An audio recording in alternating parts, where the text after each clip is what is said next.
This past weekend, TV comedian and pundit Bill Maher commented on the passing of Stan Lee, attacking the comic book medium and the movies based off of them, calling them childish and indicating that they were low art. He wasn't the first to make these sort of comments, and he won't be the last. Now, I could talk about the history of the comic book medium and how adult themes have always been incorporated into their stories since their conception, but I won't. I could talk about how comic books have always been concerned about representation and have kept an ear to life-changing public events, and how the subsequent movies have done the same, but I won't. I could talk about graphic novels that have won the Hugo Award, one that won a Pulitzer, and then talk about countless creators who have pushed the medium to new and greater heights, but I won't. I could talk about how many famous comic creators did serve, and not only in turn tackled such themes as sacrifice, responsibility, selflessness, family, bigotry, and fascism, among others, but also by creating hopeful characters, they instilled hope in a public, many being, yes, children who'd grow up to be leaders, imparting what they had learned to all they led, but I won't. No, instead of any of that, here is a brief history of childish and low art. There's of course the aforementioned comic book superhero films that no self-respecting adult should watch, even if these films involve challenging power structures, love and morality in the face of war, or even a condemning of toxic masculinity and the realities of being in an abusive family. Obviously, these films are too childish. Moving backwards in history, we see the advent of arcades, which led to the rise of the billion upon billion dollar industry that is video games. Bright-colored fluff that can never be art.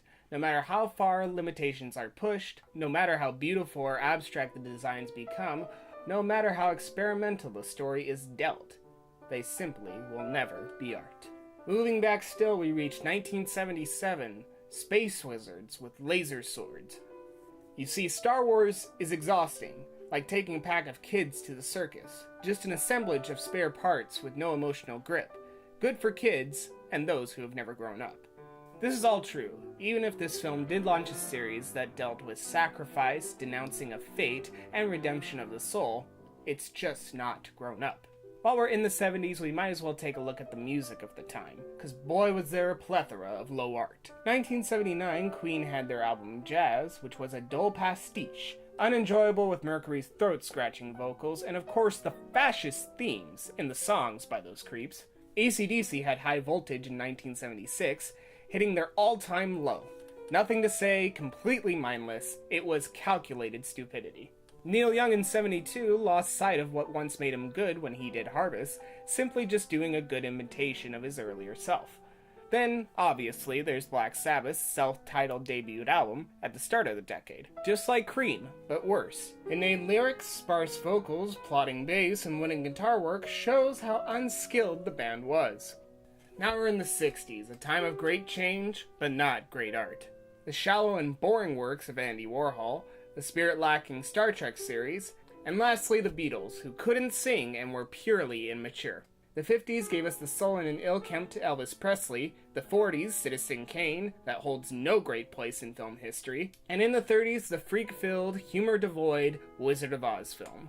Moving back way further, there's the satanic and schizophrenic Pablo Picasso, the ill-compound mixture of romance and matter-of-fact that is Moby Dick, and lastly there's the great insult to art that is William Shakespeare. Insipid and ridiculous, as shown in his mediocre play, Hamlet, playing to the common man, which is why people could get into his plays for only a penny. With all this, I leave you with the words of C.S. Lewis.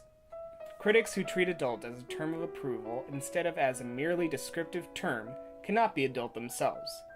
To be concerned about growing up, to admire the grown-up because it is grown up, to blush at the suspicion of being childish. These things are the marks of childhood and adolescence. And in childhood and adolescence, they are, in moderation, healthy symptoms.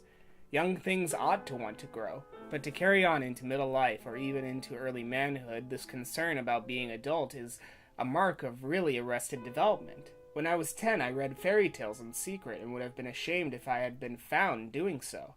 Now that I am 50, I read them openly. When I became a man, I put away childish things, including the fear of childishness and the desire to be very grown up.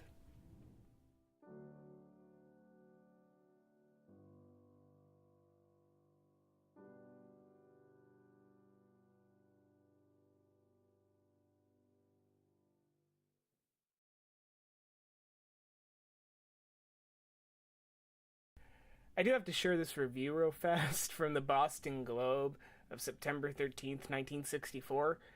An estimatable critic writing for National Review after seeing Presley writhe his way through one of Ed Sullivan's shows suggested that future entertainers would have to wrestle with live octopuses in order to entertain a mass American audience. The Beatles don't in fact do this, but how one wishes they did, and how this one wishes the octopus would win. Paul McCartney, Ringo Starr, if you want to come on this channel, Classy Octopus, and wrestle, I would love that, and you will win because you're the Beatles, and you know, I don't want you guys to get hurt or anything. Just let me know. I would love to have you guys. Just let me know.